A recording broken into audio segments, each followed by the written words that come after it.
Isang magandang Martes sa inyong lahat. Ito po ang October 5 edition ng The Stock Market Today at 81 days na lang Pasko na. Ito po ang inyong lingkod, Benji Chadoro. Ako po ay isang retired bank officer na nagsimula mag-invest sa Philippine stock market noong 2007, and I do this report daily, which I started August of last year.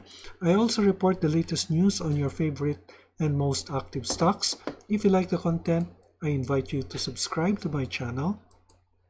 If you have stocks in mind that you want reviewed, please comment on the comment box and I will prioritize. Ang ating financial news ay tungkol sa GTCAP. Kasama po ang ating financial headlines at ang resulta ng trading sa ating PSE ngayong araw, ika-5 ng Oktubre 2021, dito lamang sa The Stock Market Today.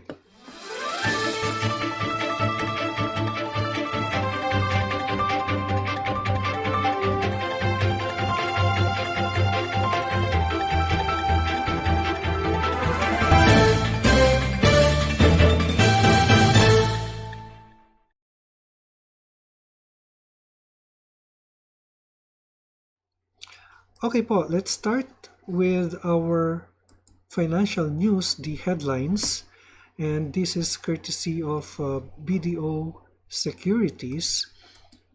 Today is October 5. Ang sabi dito in the macro news, ang sabi ni Okta, NCR now considered a moderate risk. Okay, yun po yung study ni Okta. Then the second bullet is T-bill rates rise on inflation anxiety.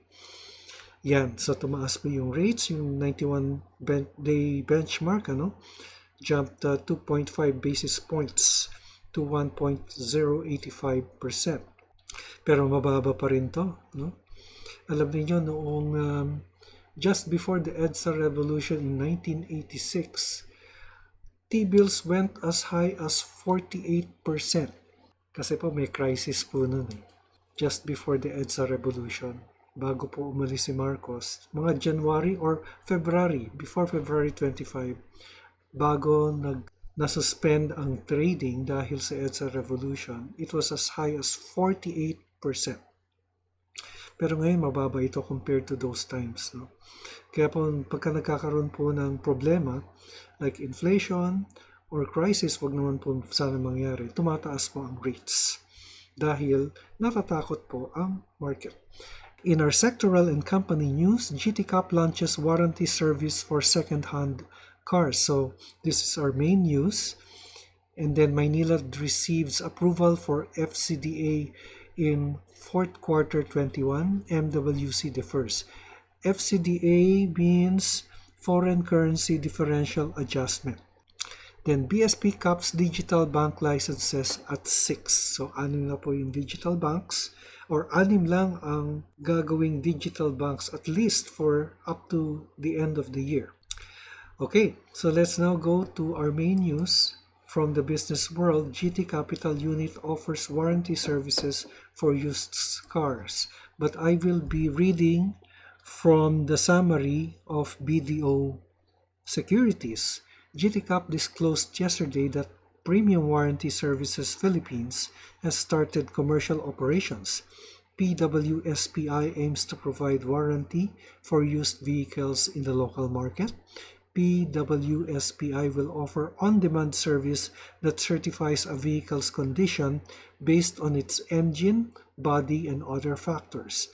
Customers will be able to choose between a comprehensive or limited coverage and a term of 1 year or 2-year coverage.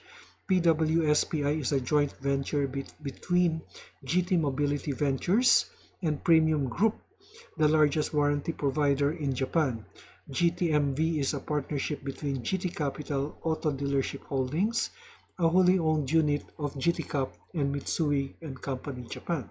So ang commentary po ni BDO is that we are positive on the launch of PWSPI as it enables GTCAP to tap the used car market, which has a size of 600,000 units annually, larger than the new car market at 400,000 units annually.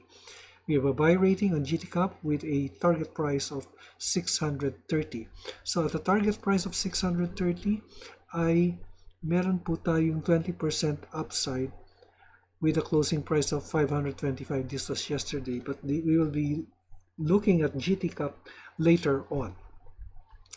Okay, so let's now go to the happenings of the Philippine Stock Exchange and the Philippine Stock Exchange Index.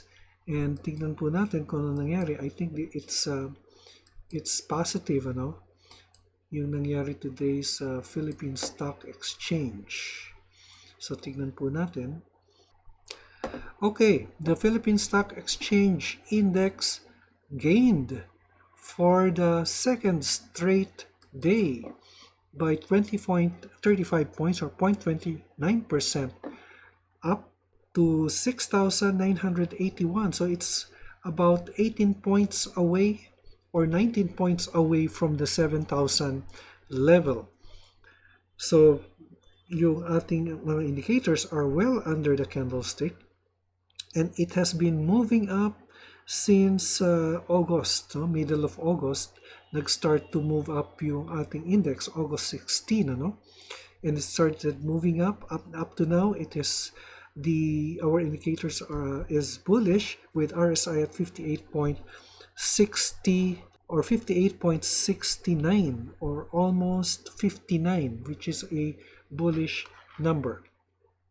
Tapos yung sa ating market summary naman, tignan po natin, ay 106 companies declined, 84 advanced, while 58 remained unchanged. The all-share index also advanced 0.23%, while the holding companies, industrials, mining, and services were up, led by services at 1.01%.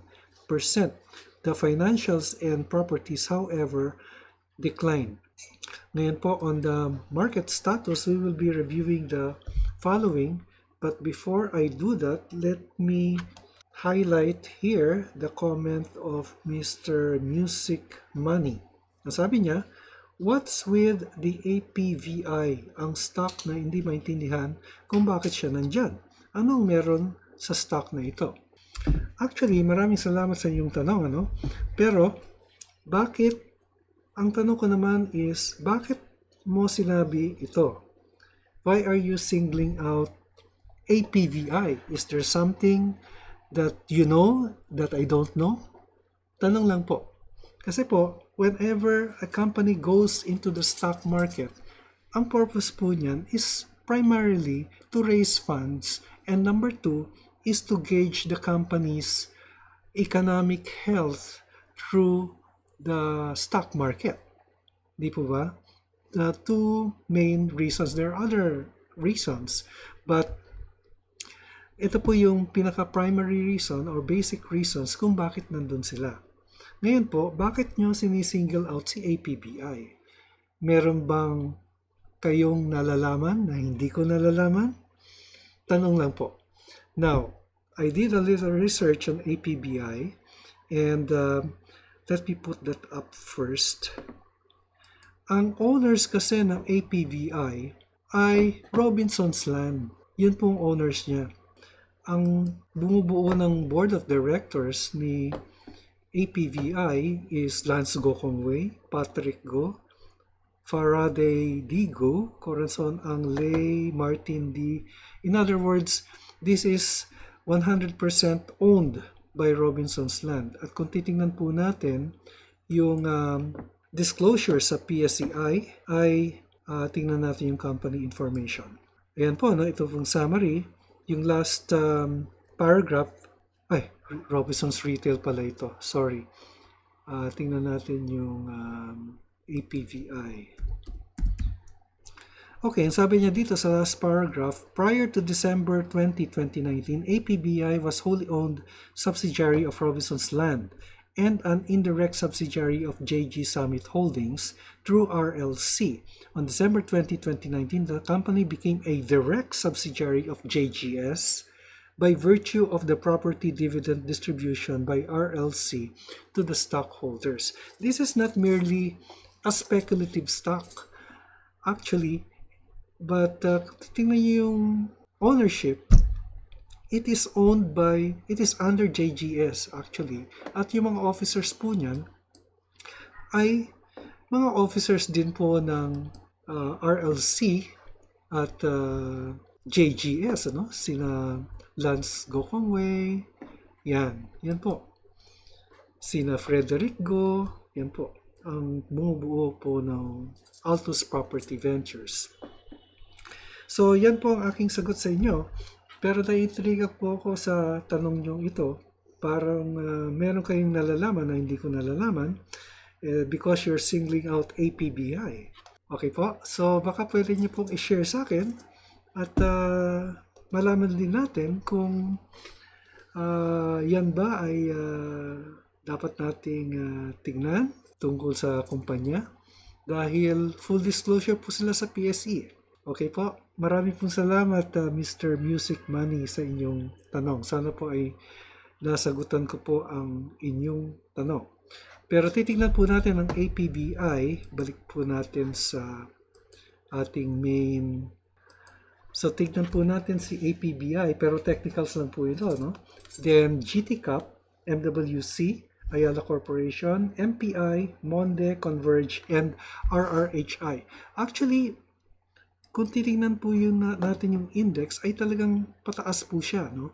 And it may hit the 7,000 within this week. Most probably, ang sabi ng mga ilang analyst, but it has reached already the resistance level.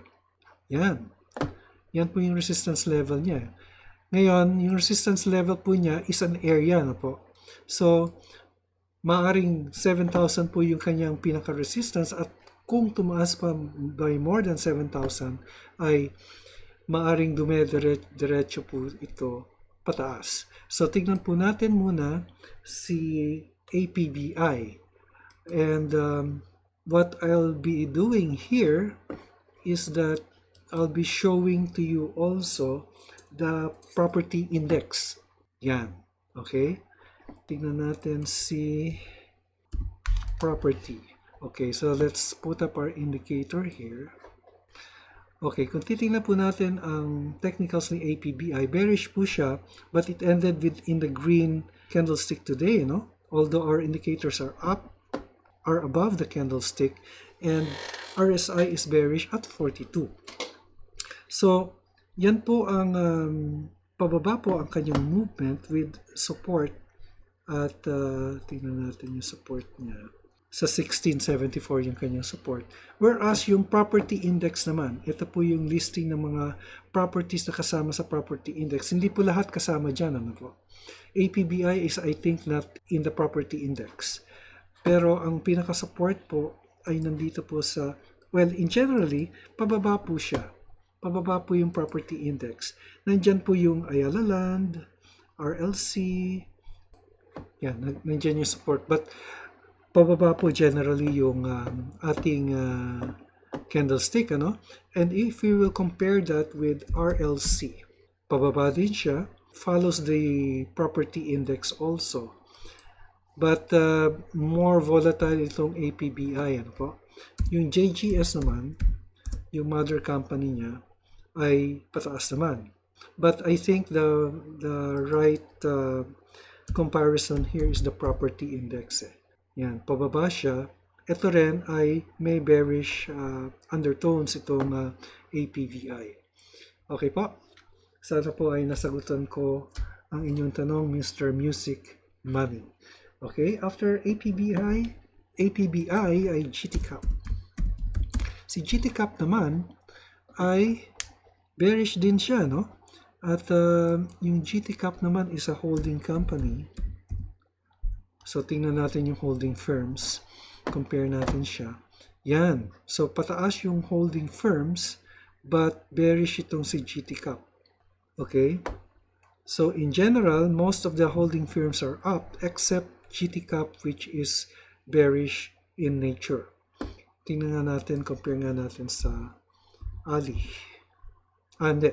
Ayala Corporation pala. Compare natin sa Ayala Corporation. Yan. It follows Ayala Corporation. Then SM Group. Yan. Pataas din siya. Oh. almost moving sideways, but GTCAP naman is pababa, no? And it appears to be moving upwards, but our indicators would generally point to a bearish sentiment.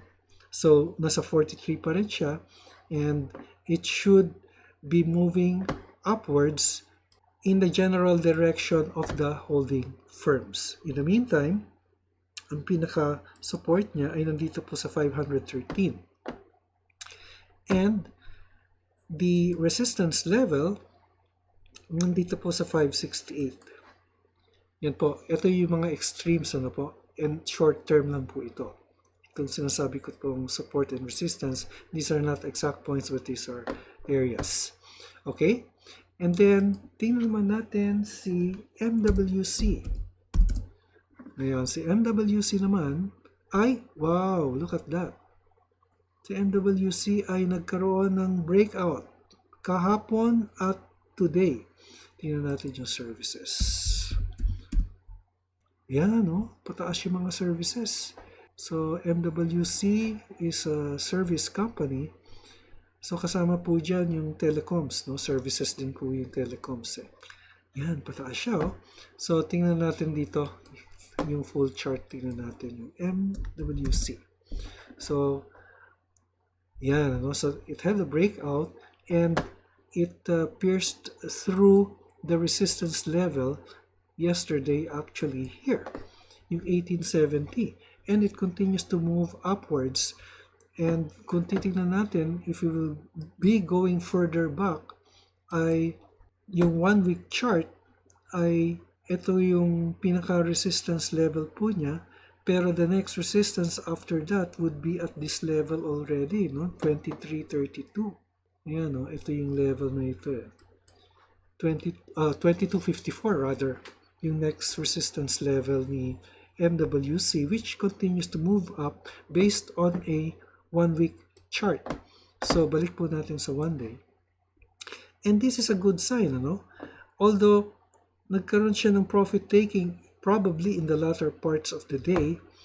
Let's take a look at the 15-minute chart. Profit taking yan. Hindi. Nag-surge siya on the last minute, oh.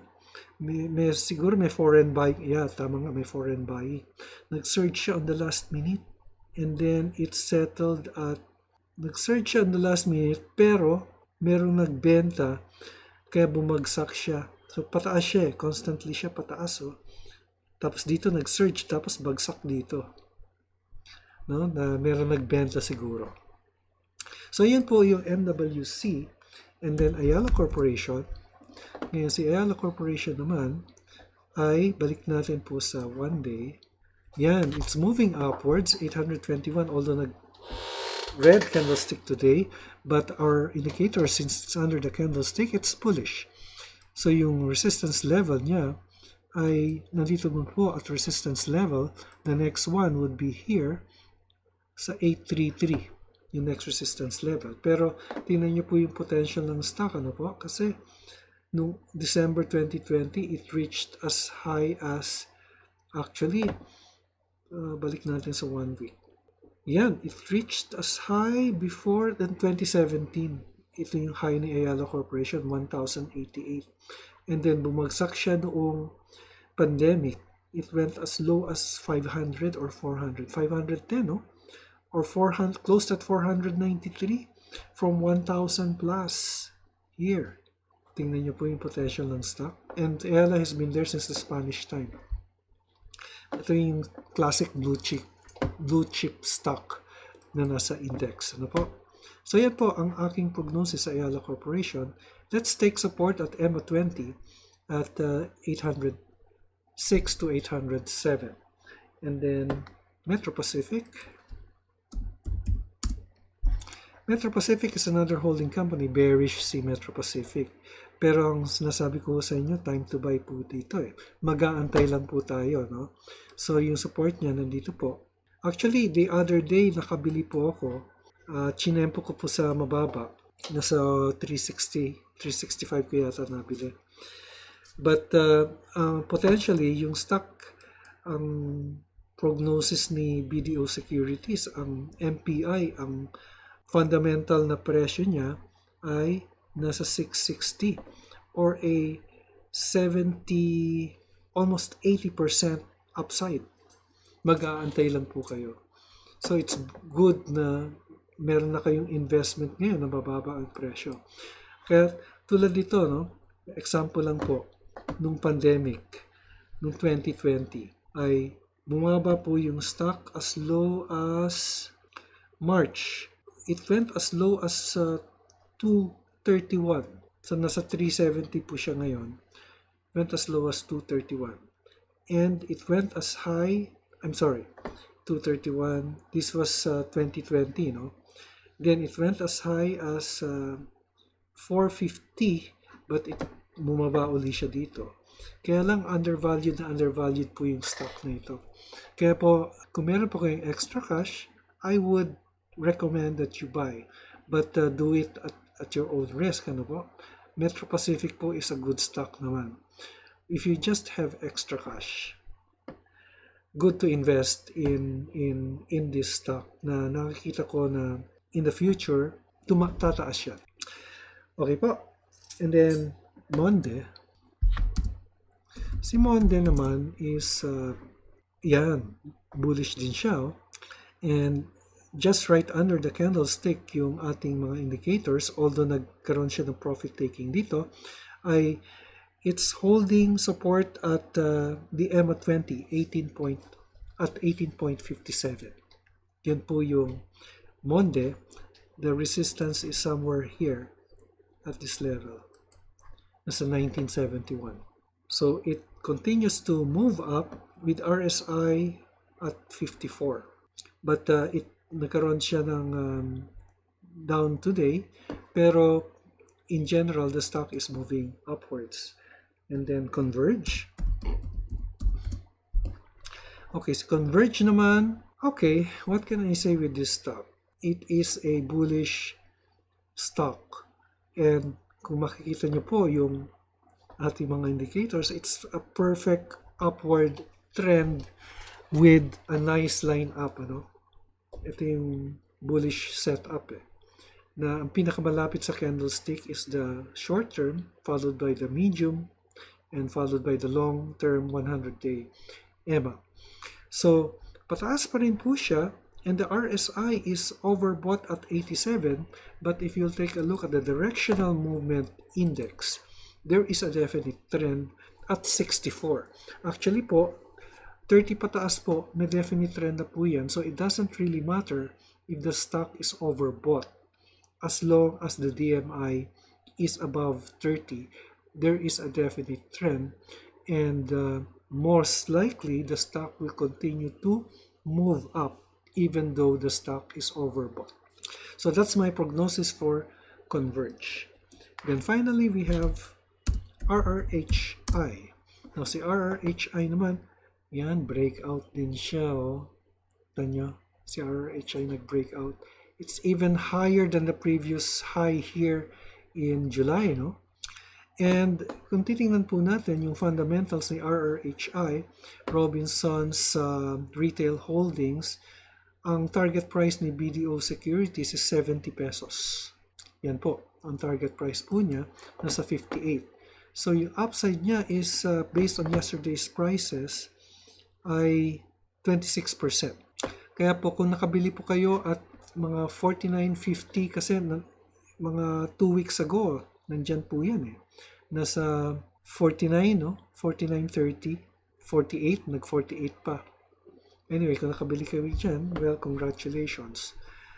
And this is one stock na maganda, no? And potential is also very good.